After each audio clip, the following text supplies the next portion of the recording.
Salam alaikum, Azul, bonsoir. Les relations entre l'Algérie et la France ont toujours été très particulières. Et pour cause. 130 ans de colonialisme, une guerre de libération très violente, des traumatismes profonds et une mémoire torturée. Mais il n'y a pas que ça. Avant même que la France ne se résigne à rendre l'Algérie aux Algériens, des jalons, j'allais dire des bombes à retardement avaient été posées, qui allaient baliser le chemin de ce que les Algériens croyaient être leur libération. Le fleuve de la Révolution allait être détourné, sorti de son lit naturel. Une connivence non dite s'installa avant même l'indépendance, qui allait décider de qui allait prendre le pouvoir en Algérie et qui devait en être écarté. Ceux qui avaient été cooptés pour devenir les maîtres du pays, ceux-là qui allaient venir de l'armée des frontières, devaient absolument donner le change, faire croire qu'ils étaient les ennemis les plus acharnés de la France, non pas seulement coloniale, mais même celle de l'après-indépendance. Et c'est ainsi que se noua une relation très curieuse, particulièrement malsaine, entre les deux pays. Pendant que le régime qui avait fait main basse sur l'Algérie entretenait des relations très intimes, très profitables avec la France, il développait contre elle, mais avec son accord, un accord tacite, un discours nationaliste et revanchard d'une exceptionnelle agressivité. Une véritable francophobie. Le régime qui avait pris le pouvoir au nom de la légitimité révolutionnaire avait fait de la guerre de révolution, des chouhada et de toutes les victimes du colonialisme son meilleur fonds de commerce. Et il allait en user sans compter jusqu'à imprégner les tréfonds même de l'âme algérienne d'une haine anti-française inextinguible, y compris au sein de générations qui n'avaient pas connu le colonialisme, ni même les premières années de l'indépendance. Et c'est ainsi que le régime algérien est passé maître en une sorte de duplicité politique et diplomatique vraiment très curieuse. Il développait d'excellentes relations avec l'État français et même des connivences sonnantes et trébuchantes avec des politiciens et des faiseurs d'opinion de tous les niveaux, allant jusqu'à financer des campagnes électorales, à arroser des journaux à grand renfort de publicité, à commander des études et autres expertises en tout genre à des pompes Afrique détenues par le haut personnel politique, dans le même moment que dans ses discours aux Algériens, la France était vouée aux gémonies. Dans le même temps où tous les barons du régime, leur clientèle et leur parentèle installaient leur pénate chez l'ex-colonisateur. Il se compte par milliers qui se sont installés en France. Ces relations très intimes, très ambiguës et très serrées ont existé de tout temps, dans le secret le plus total, puisque les Algériens n'en ont jamais rien su jusqu'à ces dernières années. Même les essais nucléaires français au Sahara, dont les Algériens n'entendirent parler que des décennies plus tard. La France officielle, de son côté, a toujours su renvoyer l'ascenseur.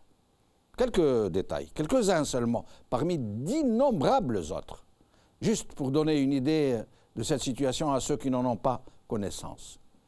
Après l'assassinat de Lim Sili, opposant algérien, son tueur, son assassin, fut exfiltré en Algérie en violation de la loi française. Il ne fut jamais jugé, ni en France, ni en Algérie, et continue, à ce jour où je vous parle, de couler des jours tranquilles en Algérie.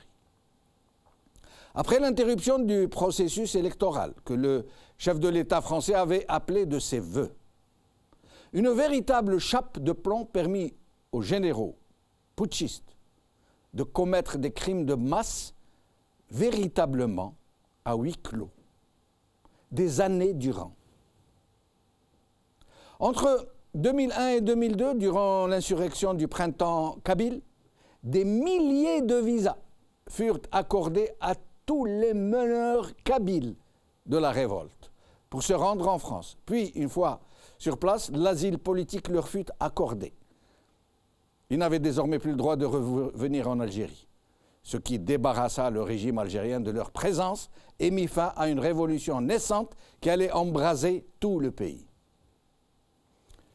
Bien après que le président Bouteflika fut foudroyé par un AVC, des pressions intolérables furent exercées sur le haut commandement de l'armée algérienne et des services de sécurité pour leur imposer un 4e mandat d'un invalide dont tout le monde savait qu'il était incapable de diriger le pays et dont tout le monde sait qui s'en sert comme d'une façade institutionnelle pour régner sur le pays.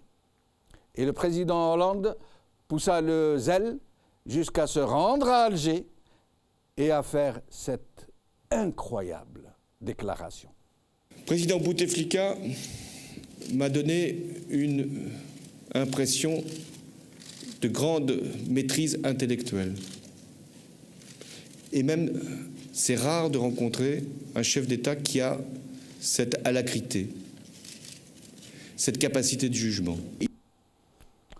Il me faudrait des heures et des heures pour ne dire qu'une toute petite partie de ces sombres connivences qui se cachent pudiquement derrière la fameuse France-Algérie. Une France-Algérie dans tous ses états, ou plutôt dans toutes ses raisons d'État, devrions-nous dire. Entre-temps, une pratique s'installait laborieusement au fil des ans, autant dans la France de gauche que celle de droite. Elle était devenue, la France, non seulement le refuge et le lieu de résidence de tous les barons du régime, tous, de leur parentèle et de leur clientèle, mais aussi la plaque tournante du blanchiment des fortunes qu'ils détournaient au peuple algérien. D'une manière générale, les gouvernements français successifs, de gauche comme de droite, avaient fini par se convaincre que l'importance de la coopération économique avec l'Algérie méritait bien quelques entorses à la morale. D'autant que les barons du régime algérien, dont certains étaient ou sont encore des agents des services français, avaient bien compris qu'ils auraient les coudées franches tant qu'ils ne dépassaient pas certaines limites, et que charbonnier est maître chez soi après tout. En clair, l'État français exigeait seulement d'eux qui ne portent pas atteinte aux intérêts et à la sécurité de la France. Une ligne rouge. Pour le reste, tant qu'ils saignaient leur propre peuple et qu'ils le pillaient sans vergogne, la France ferait semblant de regarder ailleurs. Après l'arrivée de Bouteflika aux affaires, la relation entre les deux pays entra dans une nouvelle ère. Particulièrement sous François Hollande, où les relations furent décomplexées à un point inimaginable pour qui ne les connaît pas. Une scène où l'on voit Bouteflika et Hollande dans un bain de foule. Regardez bien l'attitude de Bouteflika.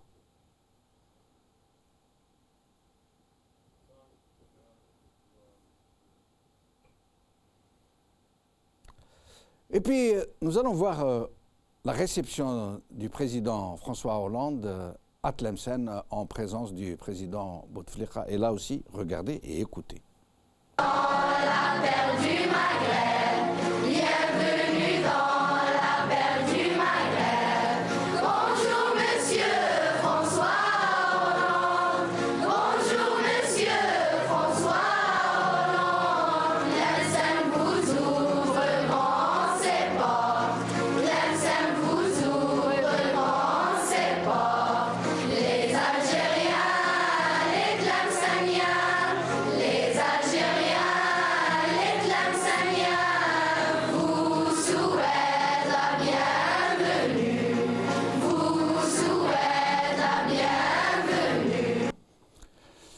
Et donc, tout baigné dans l'huile, y compris après l'opération 4e mandat qui garde pour le moment tous ses secrets.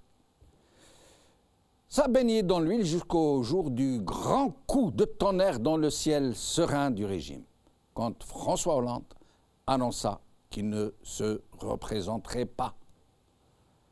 Oui, un véritable coup de tonnerre. Le principal protecteur du régime venait de lâcher ses protégés, sans autre forme de procès. C'est de là que nous allons partir avec nos invités pour tenter de comprendre ce zèle du régime à soutenir la candidature de Macron.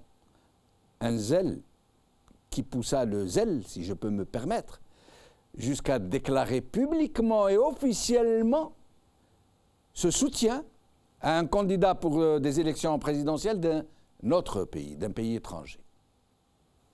Aujourd'hui. El Watan, présidentielle française, soutien franc d'Alger à Macron, par RP. Algérie Focus, présidentielle française. Le gouvernement algérien apporte son soutien à Emmanuel Macron, par Essaïd Ouakli. Jeune Afrique, Emmanuel Macron, j'agirai en Afrique en toute transparence, loin des réseaux de connivence, par Marwan Ben Yamed. Présidentielle française, Alger a fait son choix. Et pour en parler, donc, avec nous, Brahim Younsi, analyste politique. Bonsoir. Bonsoir, M. Brahim, merci d'avoir accepté notre invitation. Et Hassan Herish, docteur en sciences économiques et spécialiste de la PNL. Merci Hassan d'être avec nous. Bonsoir Jamal, bonsoir les téléspectateurs. Merci. Et depuis Alger avec nous, Ali Benouari, ex-ministre du Trésor et néanmoins fin connaisseur du sérail algérien. Ali Benouari, merci d'avoir accepté notre invitation. Bonsoir Sidjamel, bonsoir à vos invités et aux téléspectateurs. Brahim Younsi. Alors, ce choix, le régime, d'abord, est-ce que ça se fait qu'un État annonce publiquement et officiellement qu'il soutient pas un président, pas un candidat à des présidentielles d'un pays étranger? Logiquement, non. Ah bon. En principe, on ne s'ingère pas dans des élections, a fortiori présidentielles, d'un pays. Oui. Des élections qui ne sont pas faites. Oui, justement. Et a fortiori qu'on a une communauté algérienne en France qui pourrait peut-être faire la différence, on ne sait jamais. C'est un appel aux franco-algériens de porter leur voix sur Macron, tout simplement. Oui. Le choix de Macron avait déjà été fait il y a quelques mois. Lors de sa visite à Alger. C'était clair que l'Algérie, enfin le gouvernement algérien, le pouvoir algérien avait misé sur Emmanuel Macron. Cela n'était un secret pour personne. On lui avait déroulé le tapis rouge. Hein. Mais il a été reçu, sauf que le chef de l'État, Abdelaziz Bouteflika, ne l'avait pas reçu. Mais effectivement, il a été reçu comme un chef d'État. Cela est clair. Je crois que les relations... Pardon. Pourquoi est-ce que c'est le ministre des Affaires étrangères qui annonce ce soutien? À la limite, pourquoi ne pas l'avoir fait annoncer, je ne sais pas, par un homme politique, par un chef de parti? C'est dire que c'est dire que c'est officiel, parce que précisément, c'est le ministre des Affaires étrangères qui le dit, c'est officiel. Donc ils ont voulu que ce soit officiel. C'est l'État algérien, c'est sa diplomatie qui soutient le candidat Emmanuel Macron. Et pourquoi a-t-il attendu le deuxième tour? Il voulait être sûr évidemment. du bon candidat? Évidemment. Ils choisissent le bon candidat. Je crois qu'ils avaient aussi leurs informations sur qui pouvait accéder au second tour. Bon, Fillon pouvait, à un moment donné... la surprise peut-être. Absolument. Ouais. Absolument. Mélenchon aussi. Vous nous direz tout à l'heure, on en parlera longuement, pourquoi ils font ce choix. Est-ce qu'ils se cherchent un autre protecteur? Nous en parlerons. Hassan. Je n'ai pas la même analyse. D'accord. Moi, je considère que les Algériens, comme toute la classe politique ici en France, en gros, tout le monde est d'accord pour que ce soit Macron qui passe. Bon, même s'il y a des difficultés, etc. Mais on sait quand même avec tous les appels de gauche, de droite pour soutenir Macron, ça. Moi, je pense que le régime algérien étant vomi par les Algériens eux-mêmes et encore plus par l'émigration, où il y a une opposition potentielle, je pense que le gouvernement algérien est en train d'essayer de se racheter, pas une virginité, mais de faire croire que l'immigration algérienne soutient le gouvernement algérien, soutient le régime algérien. C'est-à-dire qu'en faisant croire que l'élection de Macron, l'Algérie aura pesé quelque part, parce que les Algériens, de toute façon, allaient voter Macron pour éliminer Marine Le Pen, l'extrême droite. Et donc, vous pensez que Macron ne sait pas que le régime ne tient pas la communauté algérienne en France, qu'il ne la dirige en rien, qu'il n'a aucune forme d'influence sur elle? Il doit le savoir, Macron. Ce que je suis en train de dire, c'est qu'aux yeux de l'opinion publique aussi bien algérienne que française, c'est qu'une fois les élections passées, on dira, ah, vous voyez, l'Algérie a contribué au succès de Macron, sachant qu'ils ne prennent aucun risque, parce qu'ils ne l'ont jamais fait jusque-là. Donc, en fait, c'est une opération de séduction, et comme ils savent que de toute façon, Macron a toutes les chances vraiment d'être élu, sauf un accident particulier, et donc là, ils vont se donner le beau rôle, alors que l'émigration algérienne, ici, est une opposition potentielle au régime, et on le sait depuis au moins les années 1965 à peu près. Et nous allons demander à Ali Benouari de nous dire son sentiment avant de rentrer dans le vif du sujet. Ali Benouari, donc, qu'est-ce que vous pensez de cette annonce publique du ministre des Affaires étrangères que le régime algérien va soutenir Macron? D'abord, j'aimerais vous dire que plus j'avance en âge et plus je redécouvre qu'il n'y a pas de morale en politique, hélas. Il n'y a pas de morale en politique, pas plus en Algérie qu'en France. On le constate tous les jours. Ce qui se passe en France, évidemment, n'est pas du tout considéré comme l'illustration d'une vie démocratique saine. Cette collusion maintenant entre les régimes algériens et français, qui est très ancienne, très très ancienne, n'est-ce pas? Elle remonte pratiquement à l'indépendance. D'abord, j'aimerais aussi, avant toute chose, signaler que je m'exprime comme un simple citoyen, puisque, ainsi que je l'ai déjà annoncé par ailleurs, je me retire totalement de la vie politique algérienne. Voilà, donc, mais de temps en temps, je pourrais donner mon point de vue comme un simple citoyen, et c'est à ce titre qu'aujourd'hui j'interviens. Ali Benouari, d'abord, Brahim Younsi est ici avec nous, qui vous a précédé dans la même démarche, lui qui a abandonné toute activité politique et qui a dissous son parti. Et par ailleurs, dites-nous, vous avez mis fin à ce parti dont on vous a refusé l'agrément? D'abord, le parti n'existe pas. Il existait par la volonté de ceux qui croyaient dans le changement. Je n'ai jamais considéré que l'agrément d'un parti était une source de légitimité pour le parti, puisque j'ai toujours dit que la légitimité de mon parti venait de l'illégitimité de ceux qui ne le reconnaissent pas. Bon, mais ça, c'est une autre histoire aujourd'hui. La page est tournée. Mais je pense qu'on peut très bien militer en donnant son point de vue, en intervenant dans les débats publics, sans avoir besoin de faire de la politique dans un pays qui ne reconnaît pas la politique, qui ne reconnaît pas l'action politique. Donc ça ne change pas grand-chose. Je suis juste désolé d'avoir suscité, d'avoir fait naître des espoirs auprès de nombreux, de milliers, voire des dizaines ou des centaines de milliers d'Algériens qui ont cru qu'on pouvait changer des choses, mais bon, mais je leur dis aussi... Vous êtes très amer, oui, mais je leur dis aussi, n'attendez rien de personne. Les Algériens doivent prendre leurs responsabilités. Je crois que c'est la leçon, à mon âge, que je retire de la politique. On ne peut pas changer un peuple contre son gré, on ne peut pas changer des choses si les gens ne prennent pas leurs responsabilités. Donc, inutile d'attendre ni ni le Messie ou Zaïm ou le Mahdi, n'est-ce pas, ni attendre des autres qu'ils provoquent le changement ou qu'ils amènent le changement.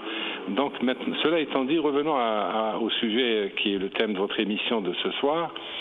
Donc, je disais France-Algérie, France-Afrique, pour moi c'est la même chose. Ce sont des relations malsaines, des relations totalement malsaines. On le constate à chaque élection française. On voit la curée, on voit beaucoup. Tous les responsables de gauche comme de droite vont à Alger chercher des soutiens. Ce n'est pas la première fois et ce n'est pas la dernière fois. Voilà. Qu'est-ce qu'ils vont chercher exactement?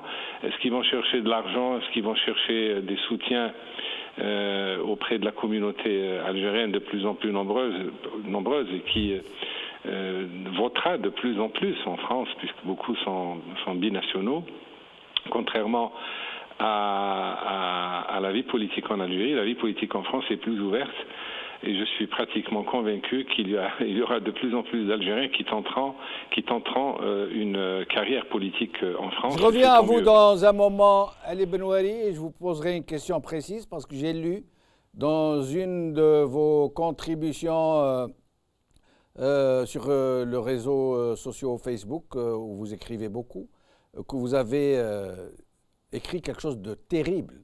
Vous avez attiré l'attention des politiciens français sur leur connivence suicidaire, dites-vous, qui est en train de provoquer une sorte de bot people avant l'heure. Vous êtes en train de prévenir que si jamais ce régime fait s'effondrer le pays et que des milliers, voire des centaines de milliers d'Algériens se précipiteront sur la France ne devra s'en prendre qu'à elle-même. Je reviendrai à vous pour vous poser cette question.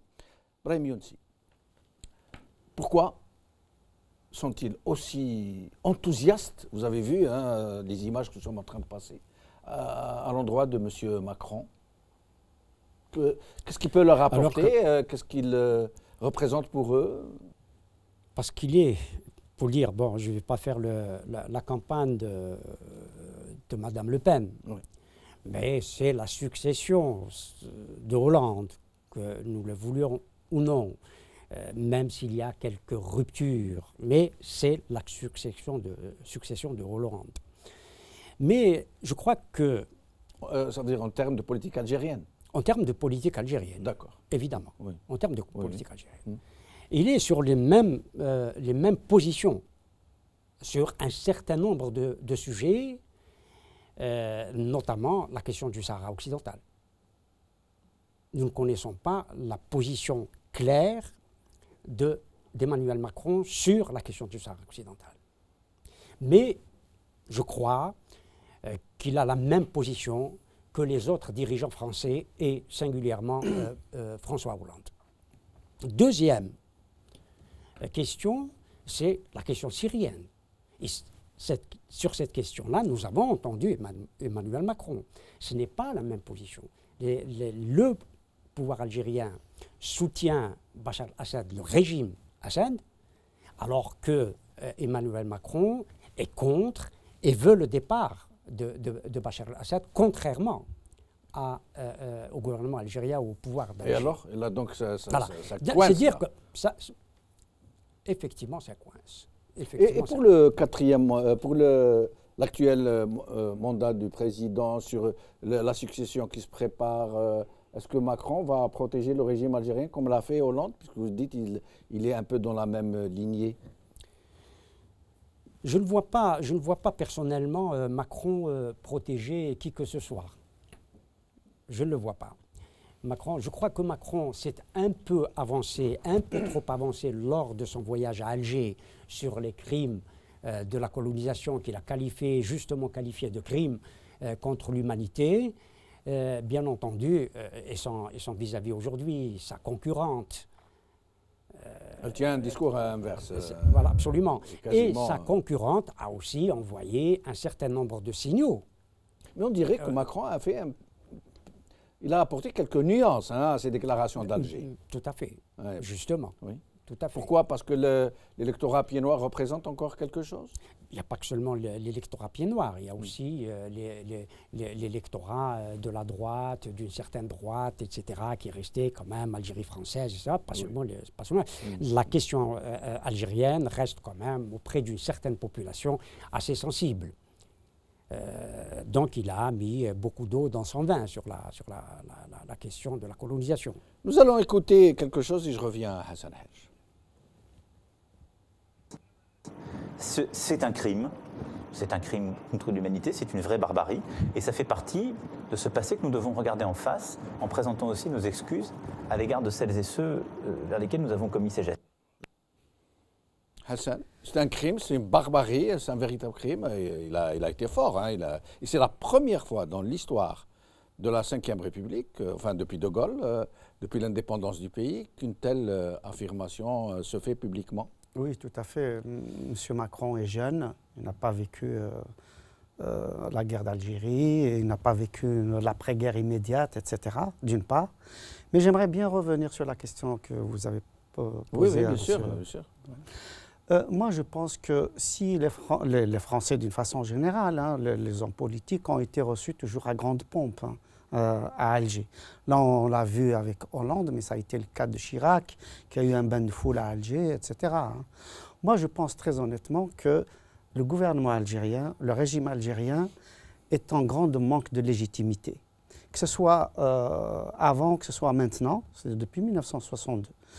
Dans la période Ben Bella, Boumedienne et Chadli, c'était quoi la légitimité?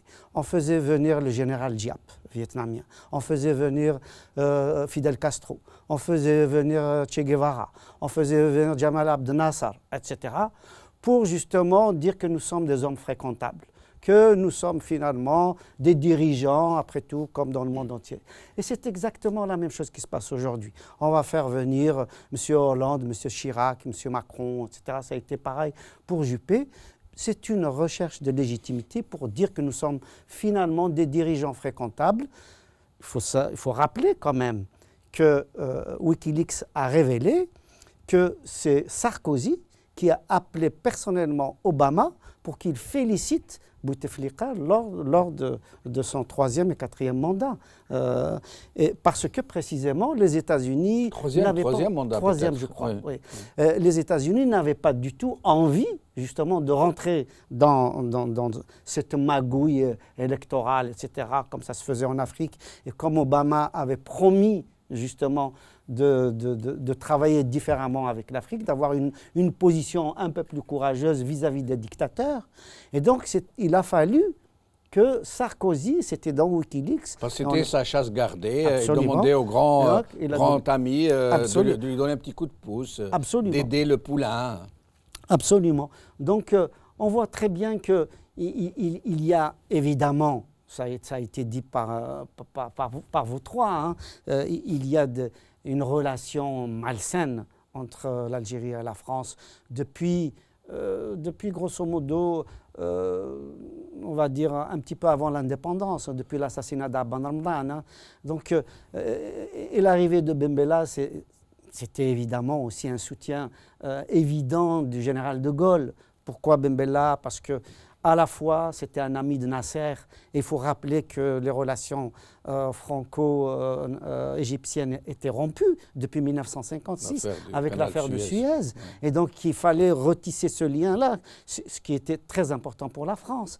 Et donc, il a demandé à Ben Bella, en contrepartie d'un soutien, de l'aider à retisser les relations diplomatiques avec l'Égypte. Nous rappelons que De Gaulle avait autorisé le commandant Abdelaziz Bouteflika à l'époque, commandant Mali, l'envoyé de Boumedienne, de se rendre à la prison d'Aulnay pour y rencontrer Ben Bella, lui proposer d'être le chef de l'État au détriment du GPRA. Absolument. Et en échange de quoi, des accords secrets qu'on ne connaît toujours pas. C'est une question difficile. Oui, je connais votre chapelle. Oui, je connais la vôtre aussi. C'est difficile. Ce qui est vrai, c'est qu'effectivement, il y a une relation depuis le début, depuis très longtemps, et singulièrement depuis l'accession du pays à l'indépendance. endogamique entre la France et l'Algérie. C'est clair, le pouvoir et les pouvoirs successifs. La France a toujours protégé, moi je ne crois pas, pardonne-moi Hassan, qu'il s'agisse d'une question de légitimité. Parce que le pouvoir français, les pouvoirs français ont toujours, depuis l'indépendance, soutenu les pouvoirs algériens. Non, la légitimité du côté algérien. Oui, du côté algérien, du côté algérien. Pourquoi? Parce qu'ils sont en manque de légitimité, ça c'est clair pour tout le monde. C'est le moins qu'on puisse dire. Mais cela, c'est clair. Ils vont chercher même la légitimité devant Idir et Menglet. Oui, mais c'est clair. Mais le problème, c'est que la France a toujours fait le travail sur son territoire pour le pouvoir d'Alger. Et je veux parler des oppositions, de l'opposition. Tous les opposants, depuis 63, 62-63, ont été expulsés de France, pratiquement tous. Donc s'ils n'étaient pas expulsés, ils n'avaient pas le droit à la parole. Ils parole. n'avaient pas le droit, pas seulement à la parole, mais tous. Pour ne pas trop... non, nous sommes dans le sujet. D'accord. Nous sommes dans le sujet. Oui. Pour montrer cette relation, effectivement, incestueuse, cette relation endogamique, cette relation consanguine entre les uns et les autres, entre Alger et Paris. Parce que l'opposition, la France a chassé les opposants au régime algérien. Et certains... Ou alors elle les a réduits au silence. Elle les a accueillis à la condition qu'ils mettent une sourdine. Oui, mais certains ont été raccompagnés. Elle a couvert des crimes. Déjà. Elle a couvert des crimes. Ali Messili, Khidr, Karim Belkacem, etc. Disons que ces crimes-là ne se sont pas passés produits en France. Les services français étaient au courant. Bien sûr. Ali Messili, c'est doublement, j'allais dire incompréhensible, c'est doublement. Ali Messili était français. Oui. Il était français et il a été assassiné par un agent des services algériens en France. Et il a été reconduit à la frontière par Pasqua. Et Pondro. Et par Pondro. Oui, absolument. Donc c'est pour dire le lien qui... Mais on peut revenir sur ça. Ali Benouari, je voulais vous demander... Alors, Macron a fait une déclaration, c'est un article du Jeune Afrique que nous avons présenté tout à l'heure, où il dit, je ne me rappelle pas du titre, je vous le cite en substance, qui ne se commettra pas, et on croit comprendre, comme ses successeurs, dans des connivences, dans des relations de connivence avec les régimes africains. Et donc, vous qui craignez que cette fameuse connivence, motivée par une certaine raison d'État qui n'en est pas toujours une, puisse donc faire s'effondrer l'Algérie à force de connivence, justement. Monsieur Macron est en train de vous dire non, je n'entretiendrai pas des relations de ce type avec les régimes africains. Mais il ne faut pas le croire. Il ne faut pas le croire, pas plus qu'il ne fallait croire François Mitterrand et plus tard François Hollande. Ce sont des propos destinés à la consommation extérieure. Il ne faut pas les croire. C'est complètement... La France n'a jamais varié de politique depuis le général de Gaulle. Et encore, le seul homme d'État, pas homme de pouvoir, homme d'État français, qui a su saisir les enjeux principaux, c'était le général de Gaulle. Et depuis, plus rien. Le général de Gaulle, par exemple, a saisi les enjeux démographiques. Les dirigeants français qui ont succédé au général de Gaulle n'ont jamais appréhendé la relation globale avec l'Algérie, dans toutes ses dimensions, qui sont des dimensions stratégiques. Par exemple, la population algérienne représentait 20% de la population française à l'indépendance.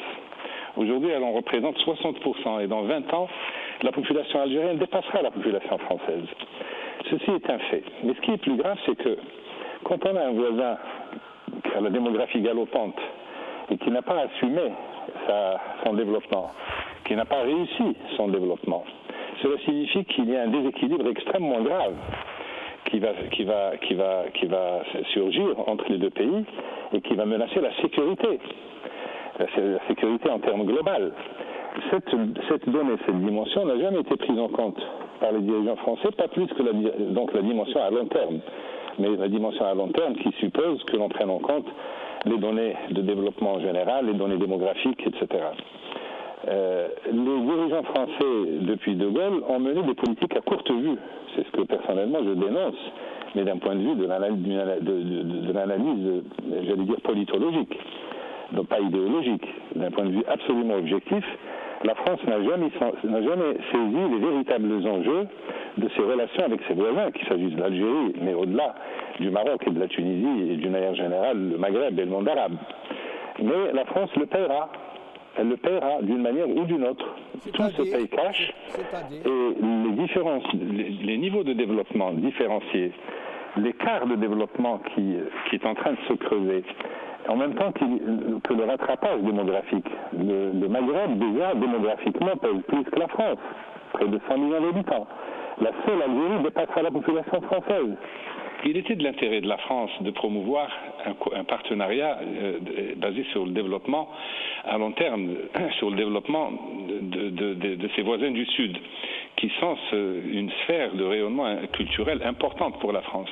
Ils ont eu tout faux. Et c'est ce que j'ai envie de dire aujourd'hui aux dirigeants français, Macron en tête, puisque c'est probablement lui qui sera élu.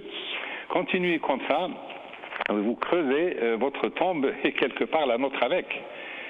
Je le redis pour ceux qui n'ont pas compris. Expliquez-nous ce que vous voulez dire. Avec. Oui, Ali Benouari. Expliquez-nous ce que vous voulez dire au juste, qu'ils creusent leur tombe et la nôtre avec.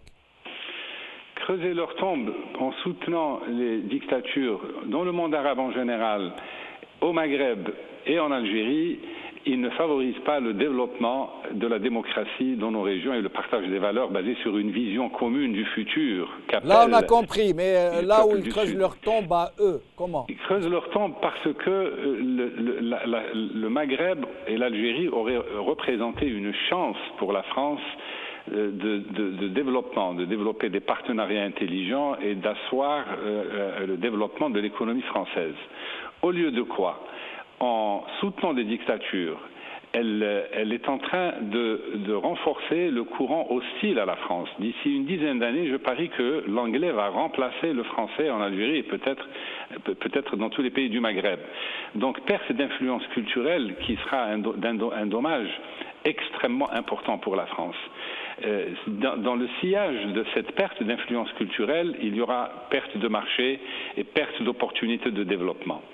Il y aura en parallèle la donne démographique qui va être extrêmement importante parce qu'un retard de développement qui est en train de s'aggraver entre les pays du Maghreb et la France, c'est tangible, on le voit.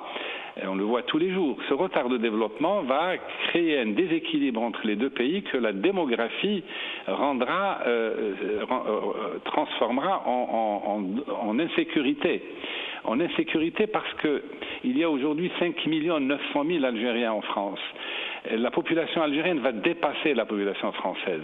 Dans les inégalités de développement, les disparités dans les niveaux de développement entre l'Algérie et la France ont créé un appel d'air nécessaire, fatal. De la même manière qu'au début du siècle, du 19e siècle, après la Première Guerre mondiale, on a vu arriver les premiers émigrés de la main-d'œuvre bon marché parce que les gens crevaient de faim en Algérie, ils allaient nécessairement là où il y avait du travail. Et ce tsunami migratoire que vous prédisez, si l'État français ne change pas d'attitude et continue de soutenir inconditionnellement ce régime? C'est fatal. C'est absolument fatal. Les gens aujourd'hui, je suis atterré par le manque d'importance, la faible importance que les gens accordent à la démographie. Les gens ne s'intéressent pas au phénomène démographique, ni sur le plan qualitatif, ni sur le plan quantitatif. Je parlais des écarts de développement qui se creusent entre l'Algérie et la France.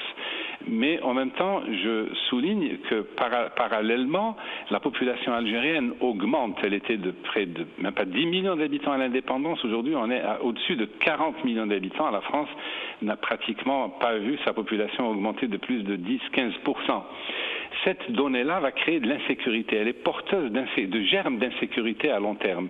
Rien que cette donnée-là devrait avoir attiré l'attention des politiciens français qui auraient dû avoir l'intelligence de favoriser le développement dans les pays. Restez avec nous, Ali Benouari. Restez avec nous. Brahim Younsi, vous vouliez dire quelque chose, Hassan? Par rapport à ça, ce que j'ai envie de rajouter par rapport à ce que dit M. Benouari, c'est que la situation est en réalité extrêmement complexe pour la France, et pour les dirigeants français d'une façon générale. Parce qu'ils ont affaire à des régimes qui se braquent, à des régimes susceptibles, à des régimes complètement illégitimes. Donc dès lors qu'on énonce la moindre idée de démocratisation, le moindre appel à la raison, etc., la lutte contre la pression, qu'est-ce qui se passe? La France perd ses marchés. On l'a vu en Afrique, avec le Rwanda, on l'a vu en Iran, en Algérie, etc. Donc c'est extrêmement délicat. Je pense qu'on ne peut pas dire comme ça d'une façon générale que la France se trompe, etc. Elle garde aussi son marché, ses intérêts, en ne faisant rien. Parce que... Mais Hassan, juste, je me permets. Oui. Quand la France soutient un tel régime, qui est en train de mener le pays droit au mur, oui, tout à fait. Il n'y a aucun doute. Oui. Le pays va se fracasser. Oui, parce qu'elle privilégie l'immédiat. L'immédiat, voilà. Donc elle dit à court terme, le mandat voilà. prochain, celui qui va me remplacer, qu'il hérite de Absolument. mes trucs, c'est pas... Absolument. Mais le problème, c'est que ce régime conduit le pays droit au mur et que nous savons très bien que le premier pays d'immigration venu pour des millions de gens sera la France. Oui. C'est ce qu'est en train de dire Benoît. Mais bien évidemment, c'est ce qui s'est passé de toute façon avec la Libye, avec la Syrie, avec l'Irak. Oui. S'il n'y avait pas justement cette barrière turque avec les 3 millions et quelques de migrants qui sont comment dire, retenus aux frontières turques, parce que précisément l'Europe a payé, l'Europe a déboursé, je pense qu'effectivement... ça aurait été un tsunami. Ça aurait été un tsunami sur la France, entre autres. Mais en Algérie, ça ne sera pas pareil. Il n'y a pas d'État tampon. Tout à fait. Il y a la Méditerranée. Non, mais et en plus, il y a des centaines de milliers de gens qui disposent soit de visa, soit de la double nationalité, soit... Oui, tout en même temps, M. Benchenouf, moi je me mets à la place des dirigeants français. Ils prendraient position pour une alternance. Qu'est-ce qui se passerait demain? C'est que c'est l'inconnu pour eux. C'est-à-dire en Europe, d'une façon générale, et particulièrement pour les pays anciennement colonisateurs, la France et la Grande-Bretagne particulièrement, ils se disent que notre stabilité vient de la stabilité de ces pays-là.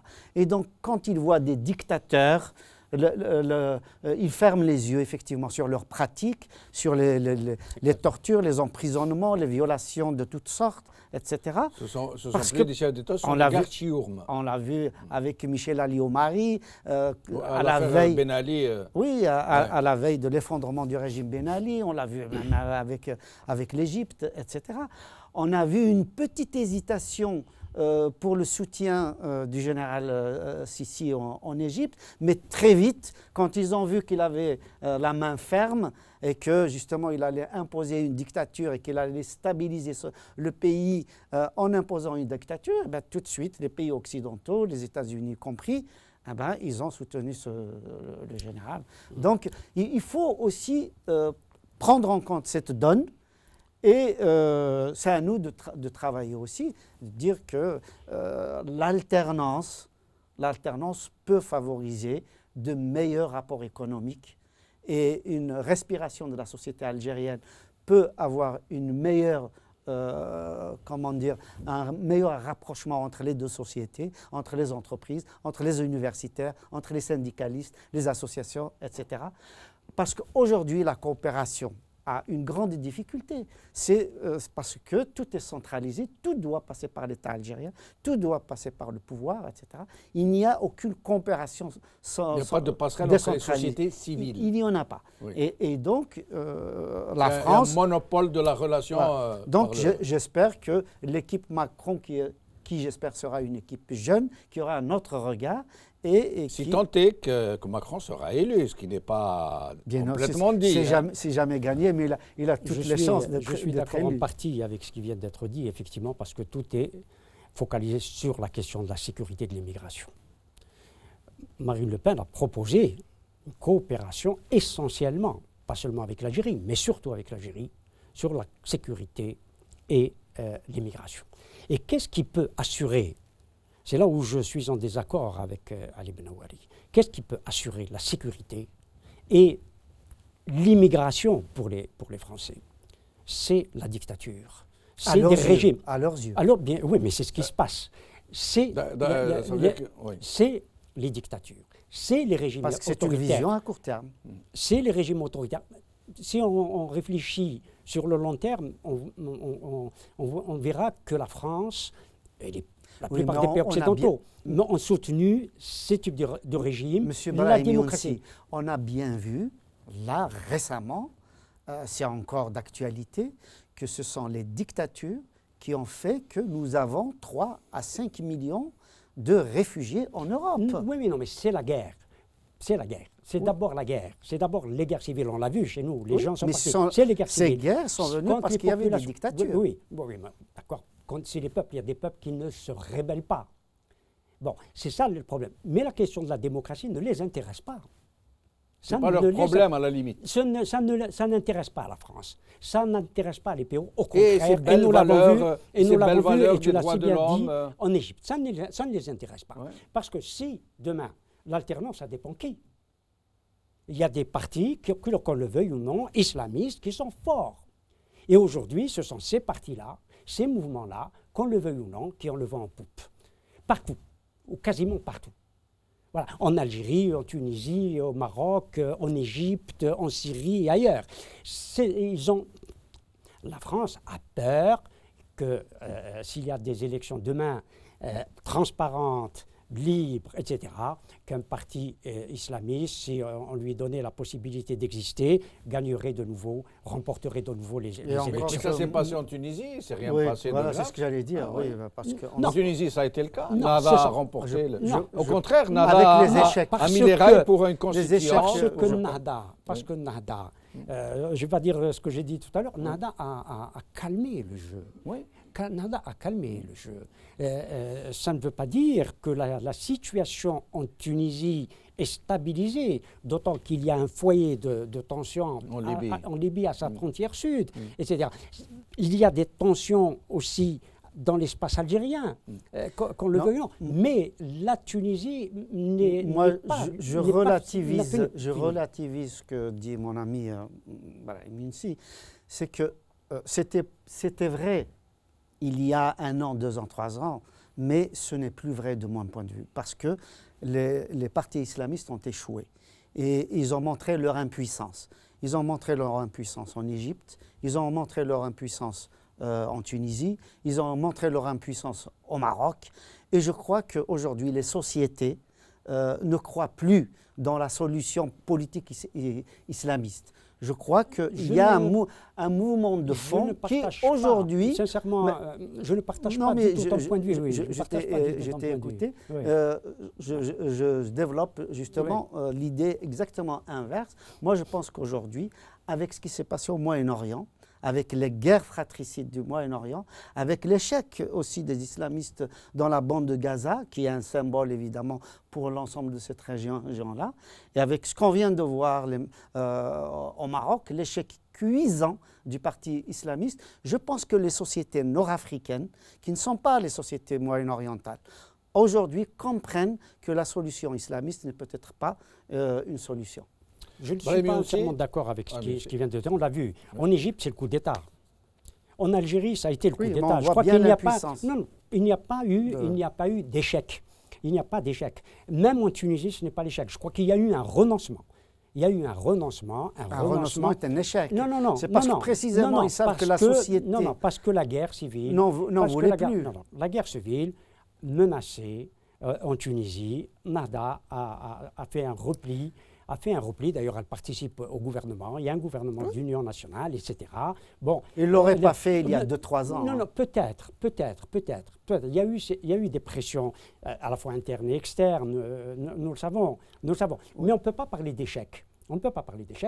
Et on voit, on ne peut pas parler d'échec. Et nous essayons de revenir à notre sujet. Pour moi, c'est un échec. En moins d'une minute, Brahimi aussi, sur cette histoire. Ici, je sais que normalement, c'est écrit dans les tablettes. Tout le monde va se solidariser contre Le Pen, appeler à voter républicain, comme on dit. Mais ici, les électeurs français en faisaient à leur tête et qu'ils leur disaient non, cette fois-ci, on n'écoute personne, on va voter Le Pen. Qu'est-ce qui va se passer pour ce qui est des relations algéro-françaises? En tout cas, que les appels ne viennent pas spontanément, comme cela a été fait en 2002. Le parti des Républicains a dit qu'il ne faut pas voter Le Pen, c'est tout. Mais ils n'ont pas dit pour voter pour Macron. Oui. Pareil pour Mélenchon. Mélenchon se tait. Non, il se tait, il n'a rien dit. Et donc c'est possible qu'elle puisse remporter par abstention. L'abstention et les suffrages blancs, etc., pourrait, cela pourrait créer effectivement créer une surprise. Brahim Younsi, le mot de la fin vous revient. Donc essayez... c'est moi. Ali Pardon. Benouari. Ali Benouari. Je peux me multiplier. Mais bon, comment il a fait Hologramme, avec hologramme. Par hologramme. Ali Benouari, donc, dites-nous un peu vos perspectives. Si Macron n'est pas élu, je sais que je fais des plans sur la comète, mais... Je vais peut-être choquer. Nous n'avons pas à faire les préoccupations des Français. Nous devons nous demander qui est le candidat à même de refonder les relations algéro-françaises. Qui est le plus capable? Pour moi, c'est Marine Le Pen. Seule Marine Le Pen est à même de procéder à une refondation véritable des relations algéro-françaises. Et d'une manière générale avec les pays du Sud. Là, je vais vous laisser finir, Ali Benouari, mais là, pour un pavé dans la mare que vous lancez, c'est un gros. Mais bien sûr, seul du point de vue de l'intérêt de l'Algérie et de l'intérêt de la France à long terme, j'observe que le Front National a toujours privilégié des relations de développement véritables, pas forcément pour de bonnes raisons, mais en tout cas, cantonner les populations du Sud, créer des conditions pour que les populations du Sud trouvent du travail chez elles et ne pas être aspirées en permanence pour venir en Europe. Ça, c'est un discours que moi, je trouve intelligent, dans lequel je crois. Je ne crois pas que Macron puisse faire autre chose que ce que ses prédécesseurs ont fait. Je ne crois pas une seconde à cela. Je crois par contre que Marine Le Pen, compte tenu de la logique propre à son discours, est parfaitement capable de rompre ce lien malsain avec les dictateurs du Sud, parce que c'est le seul moyen de préserver la France d'un afflux de réfugiés. C'est un discours qui se tient. Nous n'avons pas, quant à nous, Algériens, à nous demander qu'est-ce qui est mieux pour la France, que ce soit Marine Le Pen ou Macron. Moi, je vois qu'est-ce qui est intéressant pour l'Algérie, pour notre pays. Donc, je pense que, quant à ce que disait Brahim Younsi, bien sûr, du point de vue à court terme, on peut le suivre, mais à long terme, les politiques suivies, c'est-à-dire de soutien aux dictateurs, sont désastreuses pour la France elle-même, parce que ce sont des politiques justement à courte vue. À long terme, le soutien aux dictatures, qu'est-ce qu'il produit? Le désespoir et la guerre civile, l'arrivée des islamistes, même si les islamistes ont mangé leur pain blanc. Je ne crois pas une seconde que l'islamisme représente aujourd'hui une alternative. Et là, je suis d'accord avec Cheikh Hassan. Donc je pense qu'à long terme, le raisonnement à long terme devrait prévaloir de part et d'autre de la Méditerranée. Voilà un peu le mot de la merci fin. Ali Benouari. Oui. Mes chers amis, nous avons largement débordé de notre horaire, mais je prends le risque, je vais me faire tuer. Je vous donne 1 minute chacun. Je vais me taire si vous Non, ça fait tuer. rien. J'ai des penchants suicidaires ces derniers temps. Moi, 1 minute chacun. Je ne partage pas entièrement ce que dit notre ami Ali Benouari, parce que je pense que Marine Le Pen, si d'aventure elle était élue, ce que je ne souhaite pas et ce que tous les démocrates ne souhaitent pas, je pense qu'elle est tournée plutôt vers la Grande-Bretagne avec son Brexit. Elle est tournée vers les États-Unis avec l'émergence de Trump. Elle est tournée vers l'Europe des dictatures. Et qu'en ce qui concerne l'Afrique, franchement, c'est son dernier souci. Et je ne crois pas qu'elle veuille avoir des relations saines avec notre pays, qu'au contraire, si elle peut plonger encore ces pays dans le noir, dans l'instabilité, etc., elle le ferait. Elle ne chercherait jamais... Ce n'est pas un peu sommaire, ça? Je ne crois pas que ce soit sommaire, parce que c'est son discours. C'est un discours de haine. C'est un discours qui n'apporte aucune espèce de perspective de coopération avec l'Afrique. Encore une fois, on voit très bien qu'elle reprend finalement le discours de son père, qui, il faut le rappeler, était un colonialiste pur et dur. Moins d'1 minute. Moins d'1 minute. Marine Le Pen a posé des actes de politique étrangère. elle a regardé vers qui et vers où? Pour l'Afrique, vers un dictateur, vers le Tchadien. C'est un dictateur. Oui. C'est vers une dictature c'est une dictature qu'elle a visitée et avec une dictature qu'elle veut tisser des liens et une coopération. Et elle a regardé à l'est vers Poutine et vers l'ouest vers Trump. C'est-à-dire des États aujourd'hui ou des chefs d'État qui n'expriment que le rejet. Et nous allons nous arrêter là. Merci mes chers amis d'avoir suivi cette émission. Merci Ali Benouari, merci Ibrahim Younsi, merci Hassan Hirish, merci à vous. Khawa la khair, bislama.